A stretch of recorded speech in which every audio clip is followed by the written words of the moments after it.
Assalamualaikum warahmatullahi wabarakatuh. Okay, hari ni kita start lewat sikit ya. Sebenarnya ada request from a few person minta tolong lewatkan sikit.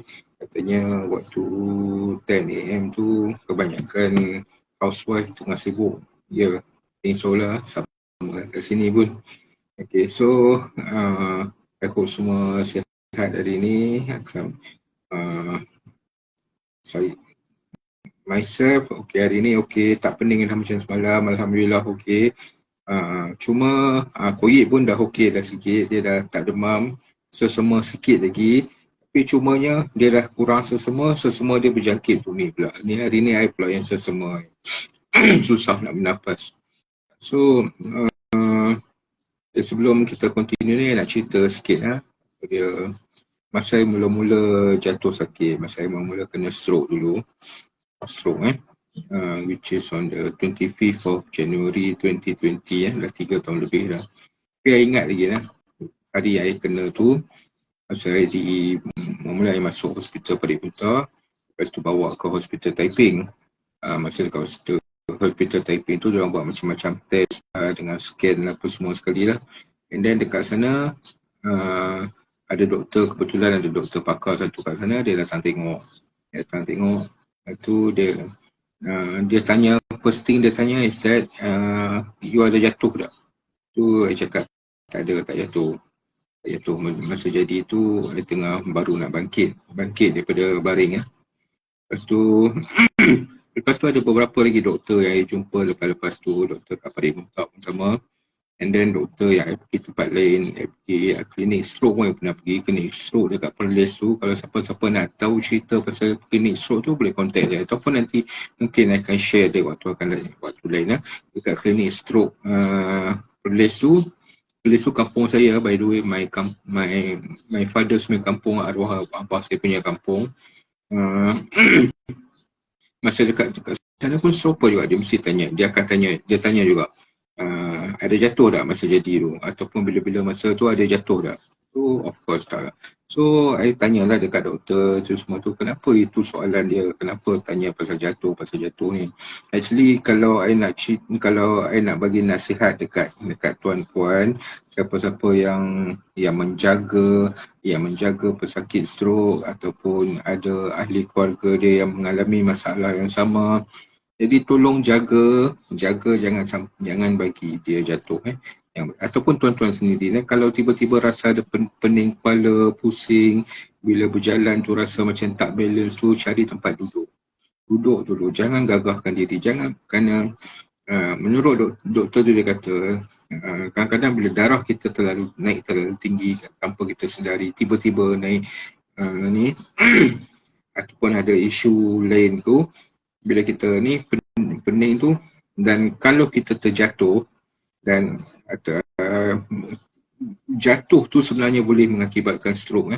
Bila kita jatuh tu kena dekat kepala, mungkin akan berlaku pendarahan dekat dalam kepala dan jadi lagi teruk. Atau mungkin kena dia tengah pening-pening masa tu, macam saya tu ada tanda-tanda awal tu daripada pagi subuh tu dah ada lah tanda-tanda besar lah. Tapi masa tu saya tak tahu tanda-tanda besar dia. Tanda dia punya final punya big sign lah yang menunjukkan bahawa saya akan kena stroke tak berapa lama lagi. Dia banyak tanda-tanda dia, tapi masa tu kita tak tahu. Jadi bila tanda-tanda besar dia tu ialah mula tu bila saya bangun pagi masa tu lebih kurang pukul 5 pagi tu, saya sakit kepala sangat. Luar biasa sakit kepala. Jadi saya pergi mandi tu dah lega dah sikit. Sakit kepala tu dah hilang. Kemudian saya keluar rumah, bawa kereta, pergi beli roti canai, beli nasi lemak untuk anak-anak. Dan yang the biggest sign tu, masa tu saya tengah turun. Saya sangat bernasib baik kerana saya parking dekat depan kedai jual nasi lemak. Saya parking dan saya turun daripada kereta. Bila saya turun daripada kereta tu, saya dah goyang dah. Saya tak boleh nak pijak tanah tu, saya rasa macam lutut pun lembik. Lepas tu macam pusing, nampak tanah pun dah berpusing. Memang saya tak boleh nak balance pun dah hilang dah, memang saya betul-betul nak jatuh tu. Tapi Alhamdulillah Allah selalu lindungi saya. Masa saya rasa macam tu, saya cepat-cepat peluk pintu kereta tu untuk mengelakkan daripada jatuh lah. Saya Saya peluk dan berpaut pada pintu kereta tu. Saya sandar terus kat pintu kereta tu. Jadi masa tu ada seorang tu, dia keluar daripada kedai tu, dia tanya, abang siapa bang? Dia kata, saya pening kepala, rasa macam nak jatuh. Dia tolong saya masuk balik dalam kereta. Dia tolong saya masuk balik dalam kereta, dia kata, abang tak payah jalan, takut nanti jatuh. Lepas tu, dia kata nak beli apa, saya tolong beli. Dia tolong beli kan, terus saya balik rumah, habis tu, saya duduk sekejap kat dalam kereta dalam 5 minit, bila rasa dah lega sikit, saya bawa kereta balik, masuk balik ke rumah. Lepas tu saya baring tidur sekejap. Lepas tu lebih kurang sejam, 2 jam lepas tu saya bangkit dah, masa tu dah kena dah. Mulut sengit, lepas tu sebelah badan ni dah kebas, bukan takat kebas dah, tak boleh bergerak dah. Sebelah ni, dia dah jadi terlalu berat. Boleh bergerak lagi masa tu, cuma dia terlalu berat. Jadi Alhamdulillah nasib baik masa saya kena tu, saya tengah terbaring. Isteri saya bawa papa saya dengan anak-anak masuk dalam bilik mandi. Masa tu semua muka ni pun semua dah sengit sebelah. Dia dah tarik sebelah. Jadi masa tu, tapi Alhamdulillah nasib baik saya tak jatuh masa tu. Kerana doktor kata bila jadi serangan macam tu dan terjatuh, itulah sebenarnya yang mengakibatkan stroke dengan pendarahan dekat dalam kepala. Yang tu lagi teruk. Jadi itu risiko dia sangat tinggi untuk masalah besar lagi, atau mungkin boleh membawa maut ya, bila ada pendarahan dekat dalam kepala. Jadi lagi teruk. Jadi Alhamdulillah saya tak ada pendarahan dalam kepala kerana saya tak jatuh, dan saya sempat dikawal lah keadaan betul dan terus bawa pergi hospital. Jadi itulah tu nasihatnya, kalau ada jadi isu macam tu, rasa sakit kepala ke, ataupun ada tanda-tanda seperti yang pernah saya cerita sebelum ni, sakit kepala lah, teruknya ni, yang lain macam ni. Jadi jaga-jaga. Kalau rasa tak boleh nak berjalan, rasa pening, rasa goyang, berhenti, duduk, cari tempat duduk. Kalau tak ada tempat duduk pun duduk atas lantai pun tak ada, duduk bersila pun tak apa. Ataupun pegang, asalkan jangan jatuh. Itu yang paling penting, jangan jatuh. Bila jatuh tu dia akan risiko sangat tinggi untuk menjadi pendarahan dekat dalam otak. Bila ada pendarahan dekat dalam otak, yang itu yang lagi teruk. Yang itu yang memang yang orang jadi stroke, yang teruk-teruk tu semua kerana pendarahan dalam otak. Jadi kita jaga-jaga jangan bagi jatuh. Okey, sikit cerita lah pasal pengalaman yang saya lalui sendiri. Jadi seterusnya, semalam kita cerita pasal composting kan, kita cerita pasal kompos, dan semalam tak cerita panjang sangat, cuma kita cerita pasal barang-barang, bahan-bahan yang kita boleh gunakan sebagai kompos, yang kita boleh jadikan kompos ya. Bahan-bahan yang boleh dan bahan-bahan yang tak boleh. Itu yang kita cerita semalam kan. I hope semua ingat lagi ya, saya ingat tak perlu ulang balik kot. Basically benda yang kita tak boleh kompos tu benda-benda yang bukan organik lah. Plastik memang out of the question. Plastik, gelas kaca sama, kaca, benda besi, metal, itu semua kita tak boleh masukkan dekat dalam kita punya kompos bin, kerana dia tak boleh mereput. Sebenarnya kompos ni, perkataan kompos ni, dia adalah perkataan basic, perkataan asas kepada decompose. Decompose tu bahasa orang putih, bahasa English. Decompose tu maknanya mereput, terurai. Jadi itulah sebabnya kita guna, mungkin saya tak tahulah, mungkin itulah sebabnya perkataan kompos digunakan untuk menggambarkan proses tersebut. Ialah bila kita bubuh, kerana kita bubuh bahan-bahan tertentu ni dan dia akan decompose over time lah.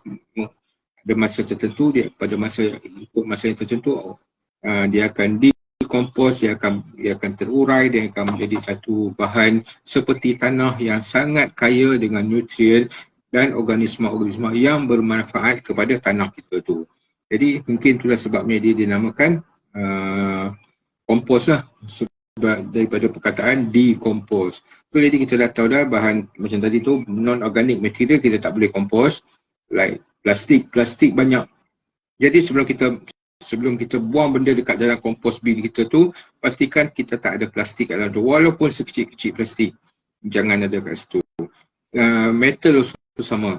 Kalau kita guna kertas, kalau ada check kot ada stapler ke kan kat dalam tu, ambil yang buang, jangan masukkan sekali kat dalam tu, dia akan melambatkan proses dan akan jadi kompos kita tak jadilah, ada kemungkinan besar tak jadi. And then selain daripada tu, kita yang pantang dia, kita tak boleh guna benda yang berminyak. Ya, kalau kita guna bahan dapur, pastikan bahan dapur tu tidak berminyak. Kalau kita gunakan sisa makanan yang sudah dimasak, sayur yang sudah dimasak, pastikan ianya dibasuh betul-betul sehingga tak ada kesan minyak langsung. Tetapi personally, saya tak suka guna bahan sayur-sayuran yang sudah dimasak di dalam kompos bin saya, kerana walaupun kita dah cuba sedaya upaya untuk membersihkan, menghilangkan kesan minyak, tapi kita tak tahu, mungkin ada tersikit dan tertinggal kat dalam celah-celah apa yang tak terbasuh. Jadi bila kita masuk tu, walaupun sedikit, ia akan menjejaskan keseluruhan kompos kita tu. Ya, kompos kita akan jadi berbau. Sorry kalau sesemua macam tu lah. Kompos kita tu akan jadi berbau, dia akan lambat mereput. Yang kalau sepatutnya sebulan dia boleh mereput, kita boleh gunakan, dia sebulan tak jadi apa lagi, tapi bau je lebih, dan dia akan menarik serangga-serangga perosak lain, dia akan menarik tikus lah, kalau dan lain-lain binatang perosak lain lah ke dalam kompos kita tu. Jadi sebaik-baiknya, pada saya personally, saya tak suka guna sayuran yang sudah dimasak. Jadi kita boleh gunakan yang belum dimasak lah. Yang belum dimasak senang sikit. Senang, kita tak payah nak fikir apa, boleh buang dia terus kat dalam kompos bin kita. Kulit-kulit buah, buah-buah lebih tak apa, pasal dia tak melibatkan sebarang minyak, dia tak melibatkan minyak. Jadi kita boleh buang terus kat dalam kompos bin kita tu. Dan seterusnya, kita jangan guna daging, tulang, ikan, ayam, tak boleh. Ya, kerana ini adalah bahan-bahan berprotein tinggi. Benda bahan-bahan berprotein tinggi akan menarik minat tikus pula, ya, tikus dan juga sahabat-sahabatnya untuk mengganggu kompos kita tu. Dia akan cari, dia akan korek makanan tu, dia akan jadi benda lain lah. Dan satu lagi, bahan-bahan ni dia sangat-sangat lambat untuk mereput, untuk dikompos. Jadi inilah yang menyebabkan bau yang kuat, bau yang tak menyenangkan dan akan mengganggu jiran kita kiri, kanan, depan, belakang. Jadi sebaiknya kita stick to benda bahan-bahan yang diizinkan sahaja. yang tu semalam kita dah cerita lah, bahan-bahan yang diizinkan. Perlu ulang balik ke? Okay, nak ulang balik. Okay, kita ulang balik bahan-bahan yang sangat sesuai digunakan untuk di dalam kita punya kompos bin ialah sisa-sisa buah-buahan dan juga sayuran yang belum dimasak, ya. Coffee ground, dia serbuk kopi atau uncang kopi, dan juga teh, sama juga serbuk atau uncang kopi dan teh. Filter, kalau kita ada coffee maker, kalau ada setengah-setengah orang dia ada coffee maker dekat rumah, filter tu pun boleh buang dekat dalam kompos bin kita. Kulit telur pun boleh.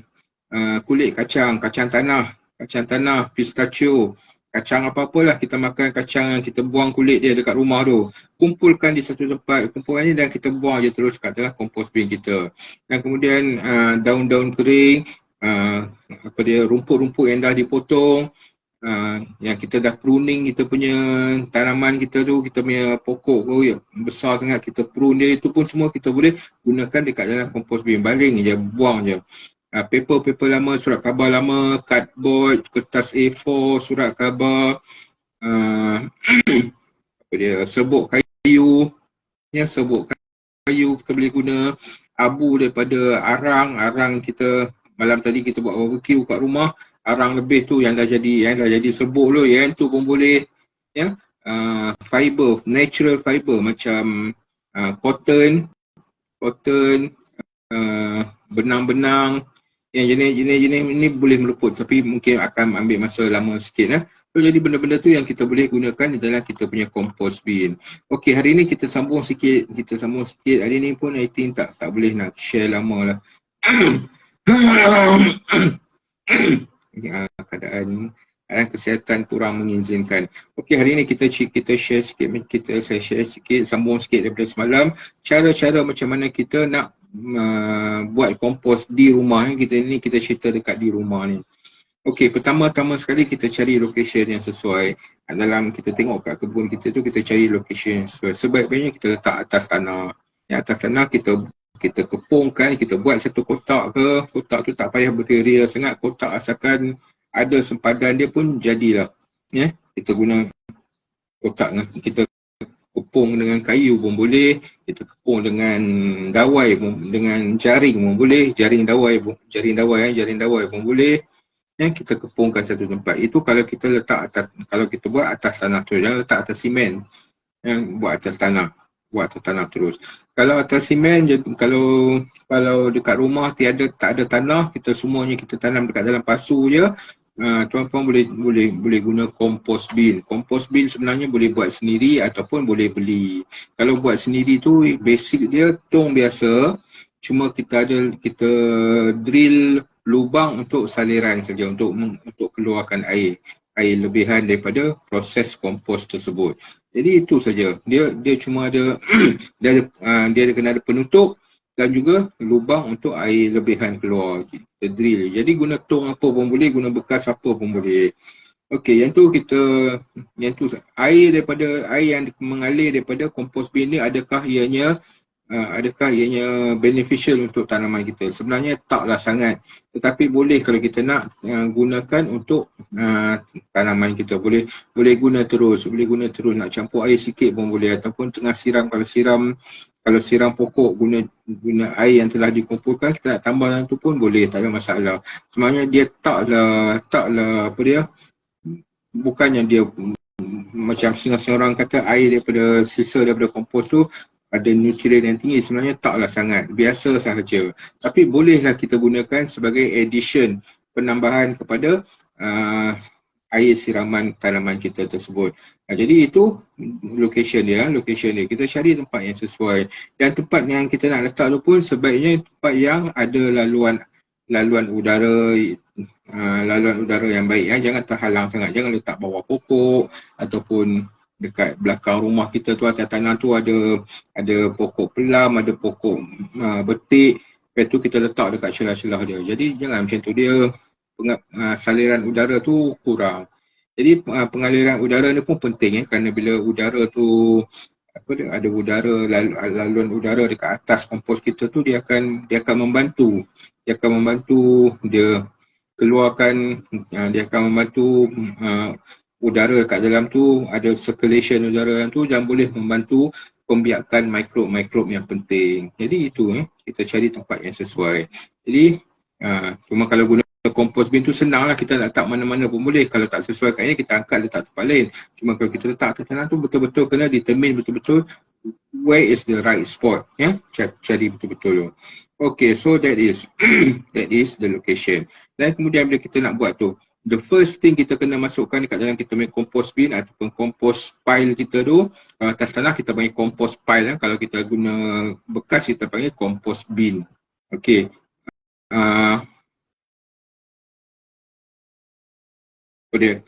First kali yang kita kena buat ialah kita letakkan bahan brown material first. Brown material semalam kita explain dah. Brown material ialah bahan-bahan kering. Bahan-bahan kering seperti contohnya kertas, cardboard, daun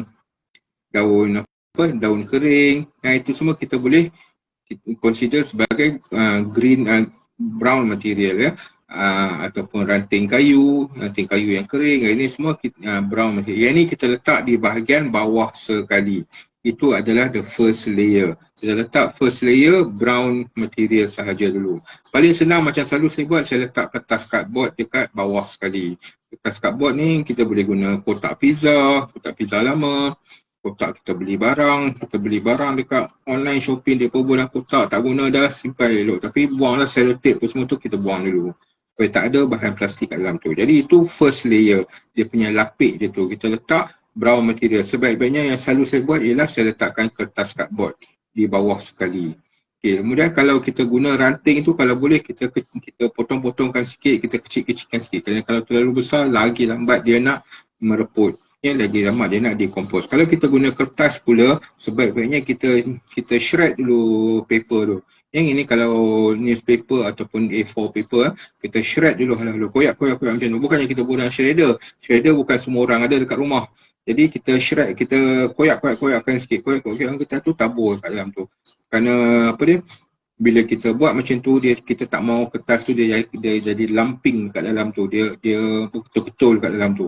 Okay, jadi untuk lebih dia senang diproses oleh oleh bakteria dan mikroorganism yang ada dekat dalam tu. Jadi bila kita buat tu,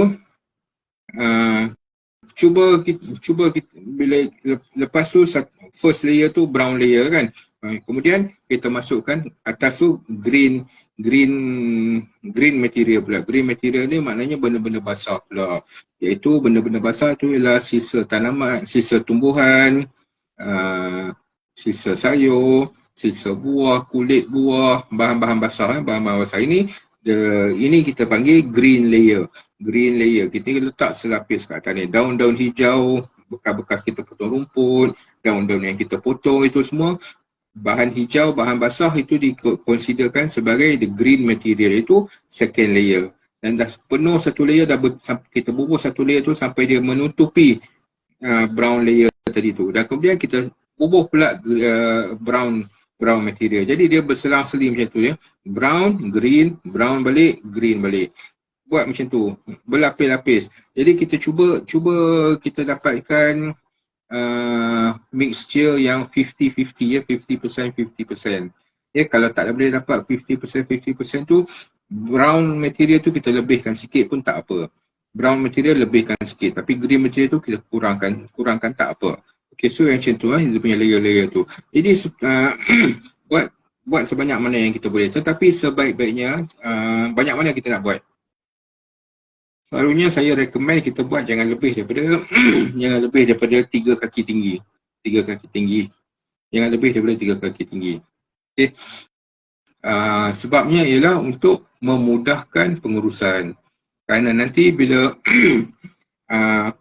selepas beberapa ketika, sebaiknya 2 minggu sekali kita kena guna penyodok ke, kita kena balik-balikkan dia, campur-campurkan dia. Ya, untuk the first time biasanya 2 minggu mungkin terlalu. Kita tengok keadaan dia macam mana. Kerana lain tempat dia punya condition itu berbeza. Jadi macam kita tengok keadaan dia macam mana. Kita nampak macam green material kita tu dah mula mereput, dah mula tak nampak seperti asal. Maknanya dia dah mula proses tu dah halfway in lah. So maknanya that means you can guna penyodok and turn it around. Yang daripada atas tu kita korek, balik-balikkan dia semula. Ya, jadi bila berlaku proses ni kita akan rasa macam keadaan dia perlu panas sikit. Dia ada panas suam-suam sikit kat dalam tu. Kita boleh rasa haba dia tu bila kita balik-balikkan bahan-bahan tersebut. Dan kemudian bila kita buat macam tu, pastikan kompos pile kita tu sentiasa lembap, sentiasa basah. Sekali-sekala kita nampak mungkin 2 hari sekali ke apa, spray air, siram air biasa saja. Jadi tapi kalau bila kita siram air tu, katakanlah kita terlebih siram ataupun contohnya hujan lebat, hujan terlalu lebat sampai kita punya kompos pile tu dia jadi terlalu basah. Jadi apa kita boleh buat? Kita tambahkan lagi brown material untuk evenkan balik moisture dekat dalam pile kita tu. Itu macam tu saja. Jadi kita sentiasa turn the pile tu, gunakan penyodok 2 minggu sekali, 3 minggu sekali kita turnkan dia macam tu. Jadi sepatutnya kalau jadi bila kita buat benda ni dengan baik, pertama-tama sekali dia tidak akan mengeluarkan bau. Ya, dia tak akan bau. Kalau kita cuma ada bau macam bau tanah je, bau tanah biasa. Dan bila kita buat benda ni dengan baik, biasanya dalam masa 1.5 hingga 2 bulan dia dah siap dan boleh digunakan terus. Ya, ingat tak hari tu saya ada cerita pasal campuran tanah 4-4-2, iaitu 4 tanah topsoil, 4 bahan organik dan 2 pasir. Jadi bahan organik tu 4 tu kita boleh guna tadi, kompos yang kita buat tadi tu. Kita boleh terus guna sebagai 4 bahagian campuran tanah tersebut. Jadi itu saja, simple saja kita nak buat kompos. Siapa-siapa pun boleh buat. Benda tu memang saya sangat recommend kita buat dekat rumah. Sambil-sambil je. Benda tu bukannya kita kita nak benda tu kita letak, kita buat sambil-sambil. Benda ada kita bubuh kat dalam tu. Okey je. Ada orang tanya macam bila kita dah buat tu, bolehkah kita tambahkan lagi kompos pile kita tu. Apa dia, sebaik-baiknya kita bila kita dah sampai dekat penghujung ni, bila dah sampai dekat 3 kaki tu, bila dah cukup dah tu, sebaik-baiknya okey dah stop, jangan tambah apa lagi dah. Kalau nak tambah lagi, kita buat pile lain pula. Kita guna ataupun kita guna bin yang lain pula. Jadi supaya peropotan itu sekata, dia sekata, dia jadi even dan kita boleh terus guna. Jadi kita tak mau bila kita tambah lagi ke atas tu, sebahagian daripada kompos kita tu dah mereput, dah boleh digunakan, tapi sebahagian lagi kita masih lagi nampak green material dalam keadaan asalnya lagi. Jadi itu tak sesuai, tak elok. Ya, tak sesuai. Kerana bila green material tu dia dalam keadaan asal lagi, maknanya proses tu dia tak complete lagi. Proses tu dia tak complete lagi, dan terus kita guna dekat dalam tanah, dia akan dia tak sempurna peropotan dia, dan apa dia, benefit itu kita tak dapat dia punya full benefit. Okay. So jadi macam itulah caranya kita buat kompos di rumah. I hope benda ni tuan-puan semua boleh cuba sendiri, dan kerana senang saja daripada kita boleh mengelak kemubaziran dan juga mudah, dan ini sangat lebih menjimatkan dan memberi manfaat yang cukup besar untuk tanaman-tanaman kita sendiri.